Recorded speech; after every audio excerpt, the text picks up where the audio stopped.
तर we have discussed this Newton mechanics, and we have seen that when object has a size which can be seen from the naked eyes, then we can apply Newton mechanics. उघड्या डोळ्याने जे आपण पाहू शकतो सर्व गोष्टींना आपण न्यूटनचे जे laws आहेत ते apply करू शकतो. Now it has some limitations. What are those limitations? First, object which is moving with the speed of light. जर एखादा ऑब्जेक्ट स्पीड ऑफ लाईटने जर ट्रान्सफर होत असेल, त्याची वेलोसिटी तेवढी असेल, तर त्या ठिकाणी आपण न्यूटन्स लॉज अप्लाय करू शकत नाही.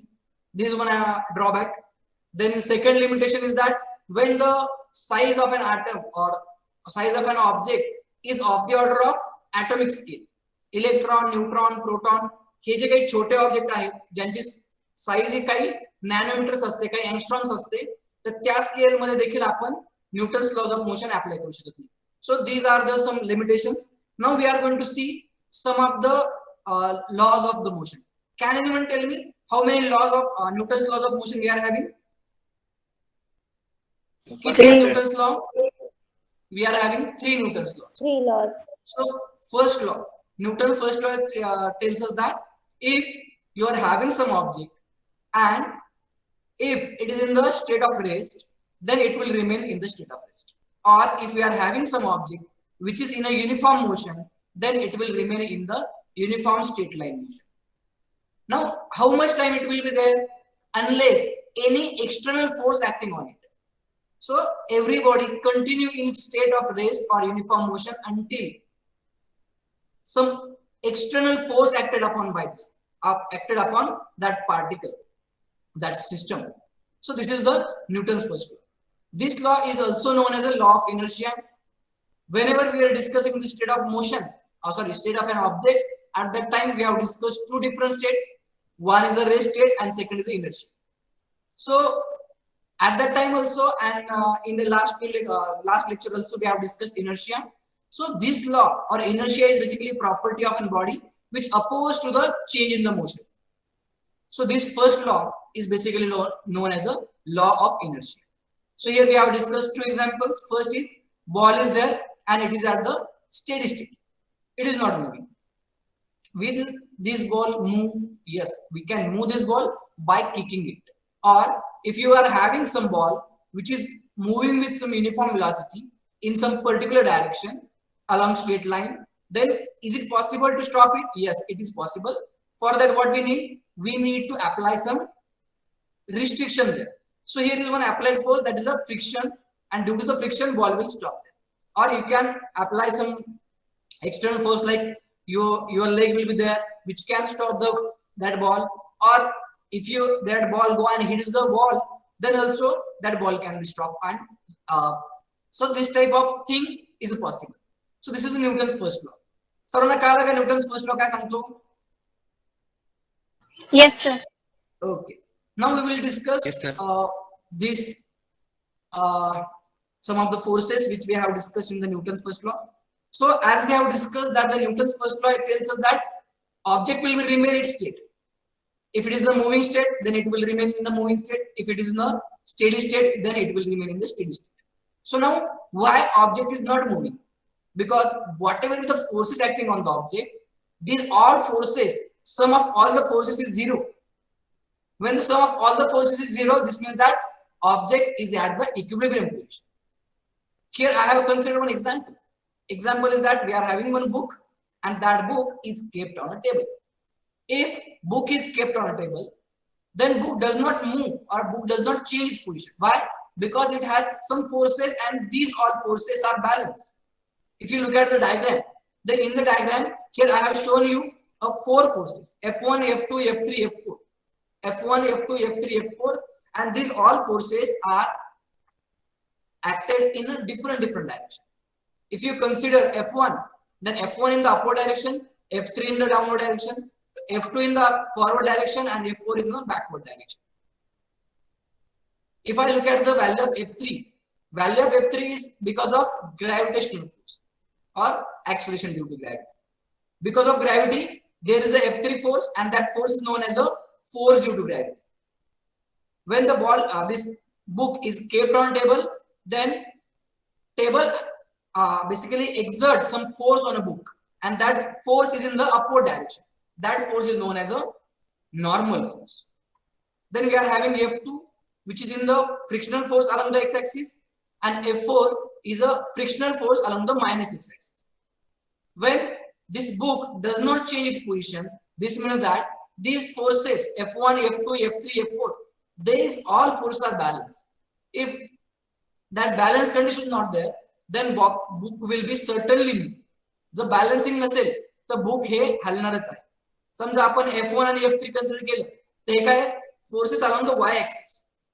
सो F1 is the upward direction, F3 in the downward direction. F3 ची जेवढी व्हॅल्यू असेल तेवढा नॉर्मल फोर्स हा त्या बुकवर अप्लाय होईल. So that will be a balancing along the y axis. If you consider F2 and F4, then these are the forces along the x axis. जेवढा force F2 direction मध्ये आहे तेवढाच force हा F4 direction मध्ये असणार. This means that again these two forces are balanced. So the net force acting on the book will be F1 plus F2 plus F3 plus F4, and that summation, this is basically summation sign. Summation over I runs from 1 to 4. Fi is equals to 0. या case मध्ये summation over Fi consider केले फक्त या particular case साठी, या book साठी आपल्याकडे चारच फोर्स आहेत म्हणून तुम्हाला सांगितलं I runs will from 1 to 4. If you are having n number of forces, then I can run from 1 to n. कळालं का सर्वांना हे बॅलन्सिंग का होतं? Yes sir. Yes sir. Okay, so let us move ahead and try to see another example. We are having one mass which has some m1 as a mass. One brick is there, एक weight आहे, त्या weight चा mass आहे m, and if that brick is connected to some measuring weighing machine, and that weighing machine is connected to the one rigid support. हा एक छत आहे, या छताला एक दोरी बांधली, दोरीला एक मेजरिंग वेइंग मशीन घेतलं आणि त्या वेइंग मशीनच्या खाली एक वेट लावली. Now if I wanted to again consider this Newton first, then how I can consider? First we have to know what are the forces there. If you attach that brick to the weighing machine, then what will happen? Due to the weight of that brick, that weighing machine will be basically show some deflection in the downward direction. बरोबर आहे का? Downward direction मध्ये कधी deflection दिसेल? हा जो काटा दिसतो इथे, हा काटा जर इनिशियली इथे 0 ला असेल तर तो काय होईल? Because of this applied force of gravitation on this brick, हा जो काटा आहे तो काटा इथून इथपर्यंत ट्रॅव्हल होईल. बरोबर आहे का? and this suggests us that only a force acting there is in the downward direction. आता along the y axis force असेल का? along the y axis force असणार आहे का? ती जी वीट आहे ती वीट अशी आडवी फिरते का? नाही फिरते. बरोबर ना? It is at the steady state. आणि स्टेडी स्टेट कधी आली? जेव्हा तुम्ही ब्रिक लावली, सोडलं, ब्रिक थोडी खाली गेली आणि त्या ठिकाणी जाऊन थांबली, त्यानंतर ती पुढे जाते का? जात नाही. Now here we have to again consider what are the forces there. First force we have to consider, that is a force due to gravity. Please excuse me sir. Sir म्हणजे ती जी ब्रिक आहे ती फक्त आपल्याला x axis मध्येच फिरेल, वाय axis ला नाही ना? एक्स ला नाही, वाय ला फिरणार, फक्त व्हर्टिकली फिरणार, हॉरिझॉन्टली नाही फिरणार. बरोबर आहे का? सर कशी? हे पहा, इथं हा काय आपला वजन काटा आहे. बरोबर? लहानपणी लहानपणाचं वजन मेजर करते माहितीये का? त्याला काटा असतो, पाय, त्याला हुक असतो, त्याला खाली छोटी जोडी लावली असते, जोडीमध्ये मुलाला बसवतात. त्यावेळेला काय होतं? तो जो काटा आहे तो असा फिरतो, जेवढं वजन असेल त्या ठिकाणी जाऊन दाखवतो. बरोबर ना? तर त्यावेळेला काय होतं? तुम्ही बाळाचं वजन त्या काट्याला हँग केलं की तो काटा काय करतो? बाळ खाली ओढलं जातं जमिनीकडे. बरोबर आहे का? Because it has some mass and gravity is acting on that. जेव्हा ग्रॅव्हिटी ऍक्ट होणार आहे, मग हा व्हर्टिकल ऍक्सिस कोणता असतो?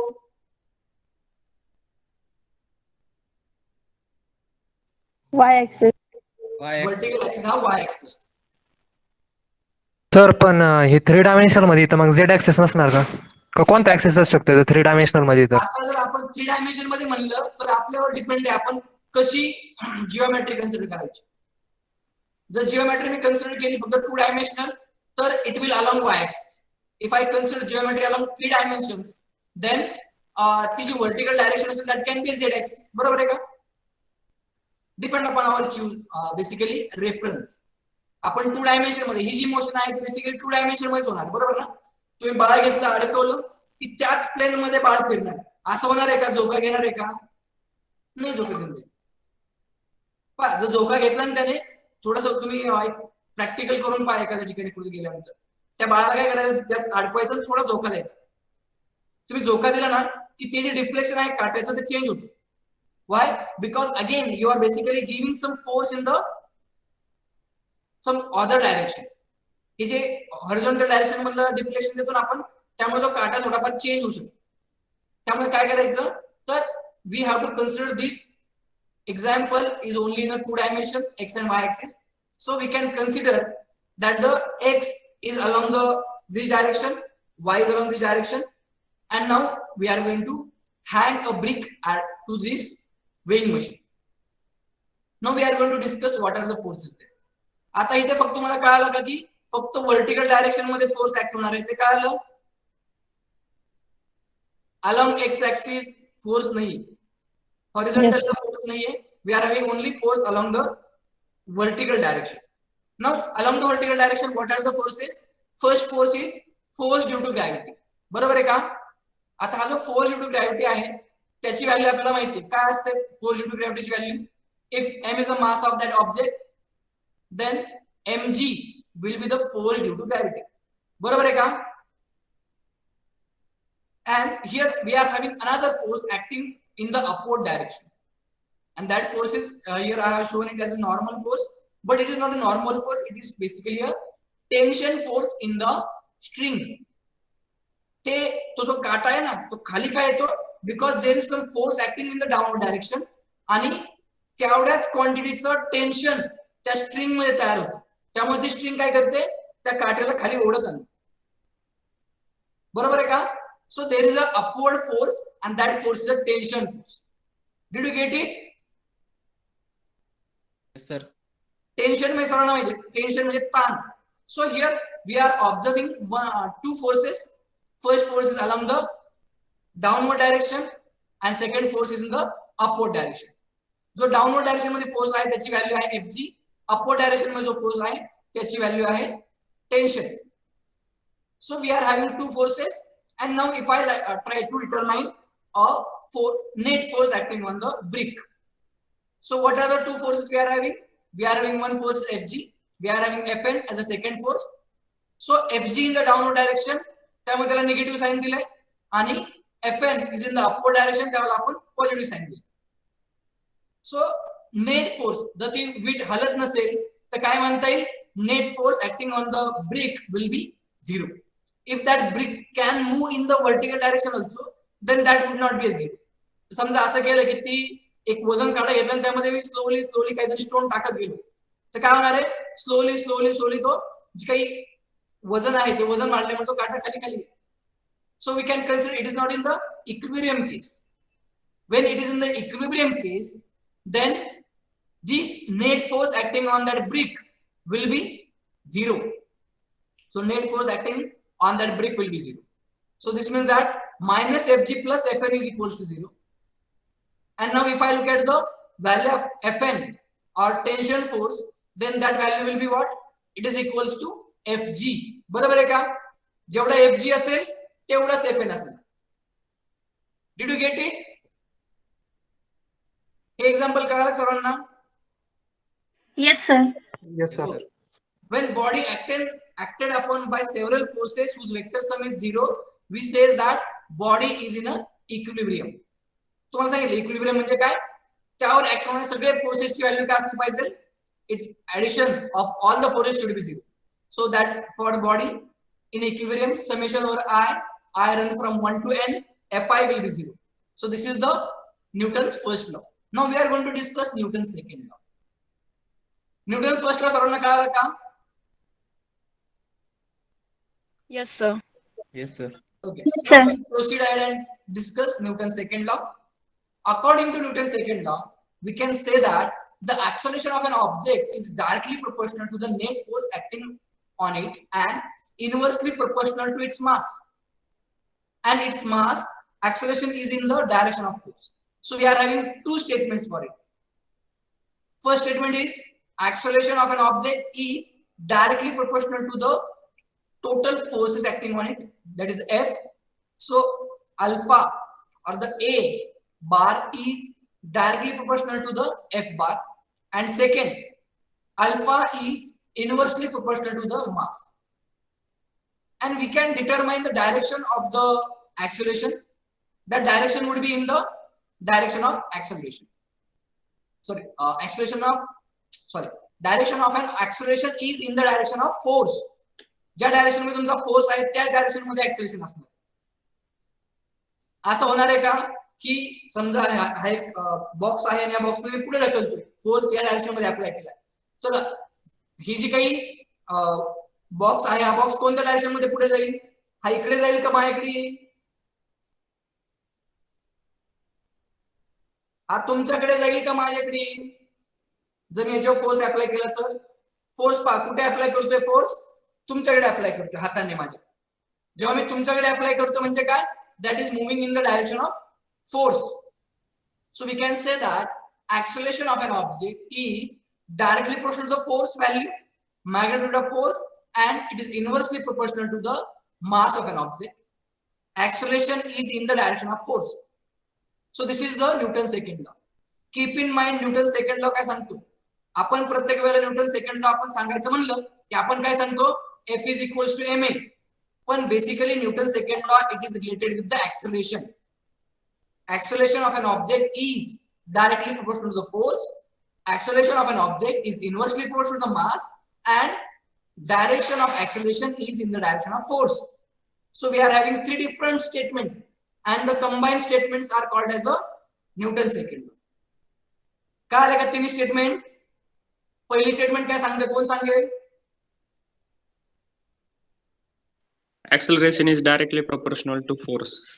Acceleration is directly proportional to the force. Second statement काय सांगता येईल? Mass is inversely proportional to the force. Mass नाही sir, mass is inversely Acceleration. proportional to acceleration. नीट पहा वैष्णवी रगडे, काय आहे? Acceleration is inversely proportional to the mass. बरोबर आहे का? इथे दिसतंय A is directly proportional to the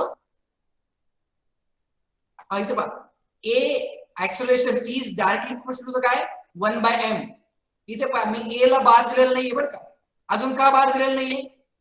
कारण अजून ती स्टेटमेंट पूर्ण केलेली नाही आपण. Third statement is what? तिसरी स्टेटमेंट काय असणार आहे? Acceleration is in the direction of force. Acceleration is in the direction of force. त्यानंतर acceleration डायरेक्शन सांगितल्यानंतर मी लिहिला A bar. So A bar is given as F bar by m. बरोबर आहे का? F बार म्हणजे काय? फोर्स, m म्हणजे मास आणि A बार म्हणजे acceleration. So net force acting on the object can be written as ma bar. बरोबर आहे का? Okay. Now we know that here we are having force, and force is a vector quantity. Acceleration is a vector quantity, and mass is Sanga whether it is a vector or scalar. Scalar quantity. It's a scalar quantity. This means that here we are having a product of one vector and one scalar. Product of one vector and one scalar is a always vector quantity. तुम्हाला माहिती असेल कदाचित, scalar multiplied with scalar, scalar multiplied with vector, vector आणि दुसरे तुम्हाला cross product आणि dot product माहिती आहेत का? Yes sir. शिकला? हा. तर आणखी एक असतं आपल्याकडे, काय असतं? Vector dotted with vector. काय येतं सांगा? Vector dot vector.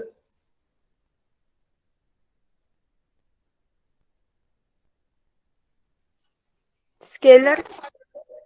Vector dotted with vector gives us a scalar quantity. आणि वेक्टर क्रॉस वेक्टर काय येतं? Vector. Vector cross vector gives a vector. So these things we already know.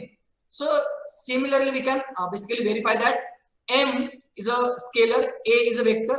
So m multiplied with a bar, that is a vector, is a vector quantity. So this vector will have some components. How to resolve this component, that we will discuss in the few slides later. So just remember that we will discuss it. So in most of the situation, mass of the system remains same. Hence, generally we can write down F bar is directly proportional to the A. बऱ्याच case मध्ये आपला जे काही मास आहे ते मास constant असतं सिस्टमचं. We can consider some very few examples where the mass of the system is changing. उदाहरणार्थ rocket motion जर घेतली तर रॉकेट मोशन मध्ये तुमच्याकडे काय होतं, रॉकेट अपवर्ड डायरेक्शन मध्ये जात असतं, बरोबर ना. जेव्हा रॉकेट अपवर्ड डायरेक्शन मध्ये जाते तेव्हा इनिशियली त्याच्याकडे समजा जर 100 लिटर फ्युएल असेल आणि ते एक स्पेसिफिक डायरेक्शनला स्पेसिफिक हाईटला गेलं की त्यातलं फ्युएल कमी होत जातं, बरोबर ना. म्हणजे त्यातलं जे मास आहे ते मास डिक्रीज होत जात असतं. म्हणजे काय, it is an example of reduced mass or mass is reducing with respect to time. We can consider some another example, like we are having one ढेकूळ. ढेकूळ सर्वांना माहिती आहे का? ढेकळ सर्वांनी पाहिलंय का ढेकळ? हो सर.